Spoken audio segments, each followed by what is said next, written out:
hindi natin maaaring iwasan na ating balikan at suriin, ito bang ating mga ginagawang ito ay panukala natin, sarili nating kagustuhan, o ito ay panukala at kalooban lahat ng Panginoon Diyos. Dapat nating malaman, mga mahal na kapatid, lahat ng mga nangyari sa iglesia mula pa noong taong 1914, noong magsimula ang Iglesia ni Cristo sa bansang Pilipinas, yon ay itinakda ng Diyos. Ang Iglesia ay tumawid dagat at nakarating sa kanluran. Natatag ang Iglesia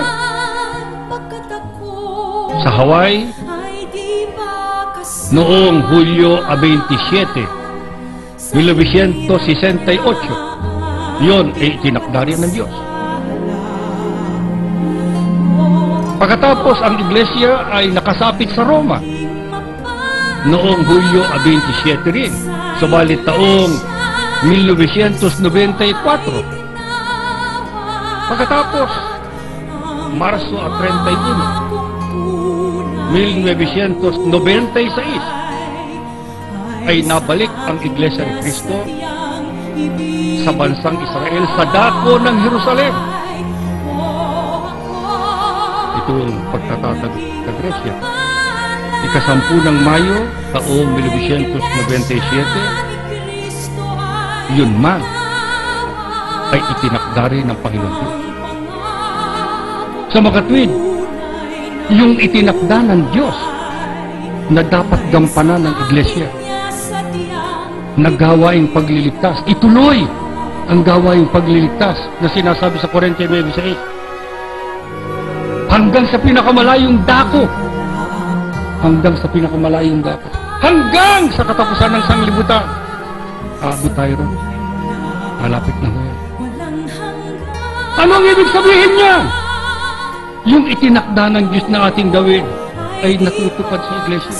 Mula pa ng 1914 hanggang sa pagtawid dagat, 1968, hanggang sa pagbabalik para ilabas ang mga tumalikod natatag sa Roma, 1994, at pagbabalik sa Jerusalem, 1996, at pagtatatag sa Gresya, 1997, lahat kumalaw ang Iglesia sa pagkilos at sa kapangyarihan ng Diyos. Bakit pa kayo mag-aalinlangan sa katotohanan ng inyong pagka-Iglesia? Kung gano'n, nakikita na natin kumakalat na ang pagdating ng Iglesia bilang pagpapatotoo sa Ebanghelyo ng kaligtasan sa iba't ibang panig ng daigdig. Pag itinanong niyo sa akin, kapatid, ano pa po kasunod? Saan naman ho kayo magtatatag? Ewan ko. Pero ang sabi rito, ipangangaral ang Ebanghelyo ng kaharian sa buong sanglibutan bilang patotoo sa lahat ng bansa. Kung magkagayon ang kasunod, darating na ang wakas. Tandaan ba kayo?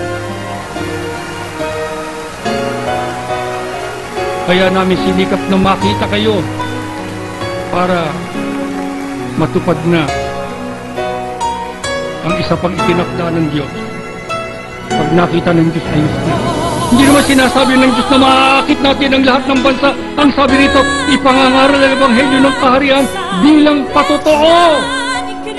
Kaya kayo at ang iba pang mga kapatid kung saan nakarating sa lahat ng panig ng mundo, hinihimok namin, ipangaral ninyo, imisyon ninyo ang Iglesia. Di tanggapin nila kay hindi. Sabihin ninyo kung anong tunay na kaligtasan. Sabihin ninyo kung alin talaga ang kaparaanan sa kaligtasan, ang tunay na Iglesia ni Cristo. Tanggapin nila at hindi, nakapagpatotoo kayo. Darating na si Cristo. Yan po ang dahilan ng aming pag-aayos sa Iglesia. Pati buhay, lalo na pamumuhay. At ang unang-unang hinihilingan ko ng katapatan ng aking mga kasamang mga ministro na wala sanang kahit isa bang magtataksil o magkikipagtalusira o magpapabaya kasama ang mga may tungkulin, mga aawit. Hindi kayo lugi. Mapagod kayo, mapuyat kayo, mga kapatid, na sumasama sa akin kahit saan. At yung iba pang galing pa sa Amerika at kayo, na ang palagay ninyo para kayong napatapon, hindi. Pagdating ni Kristo, kasama kayo. Mula sa lahat ng dakong naabot ng iglesia, si Kristo'y darating. Darat na niya ang iglesia, nakakalat na sa iba't ibang panig ng daigdig. Sabi ng Biblia, lahat ng mga kumahalat na yon, titipunin niya para isama sa kaligtasan.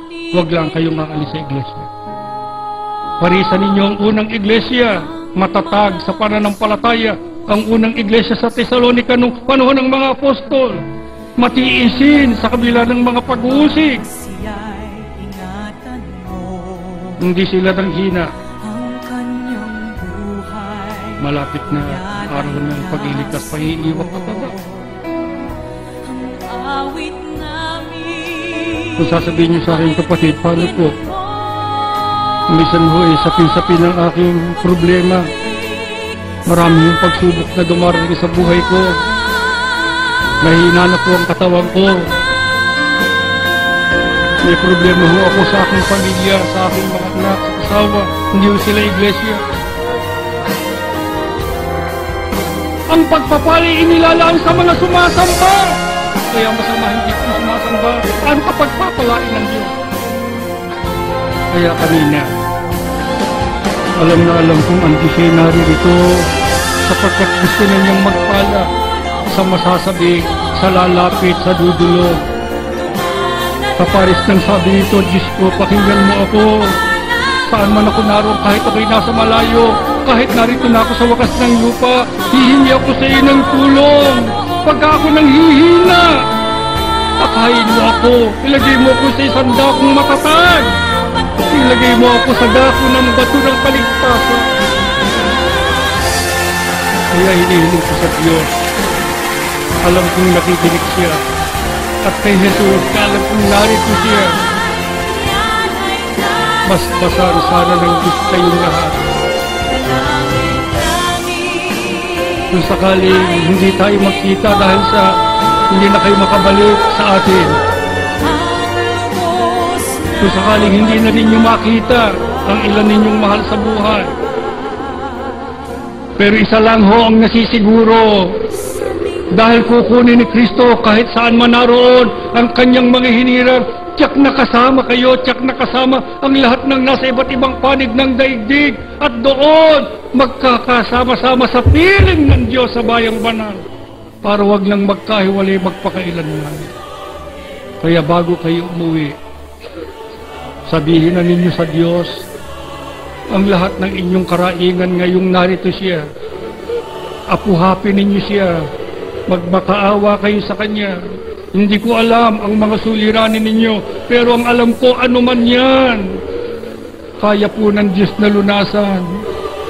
Kailangan lang sa atin itiwala, pag-asa, pananampalataya. Ama, huwag mong pababayaan ang mga anak mong ito. Pagka sila malilis ng landas, tapikin mo agad. Hilahin mo, ibalik mo sa iyo. Pag sila'y manghihina at kukulangin ng lakas, bigyan mo sila ng pag-asa. Itulak mo sila para sila'y makapagpatuloy. Tapusin nila ang kanilang takbuhin. Ang may tungkulin, huwag nilang bibitawan ang kanilang karapatan. Ito ang kanilang pamana na ibinigay ng Diyos para kanilang iharap sa araw ng paghukom.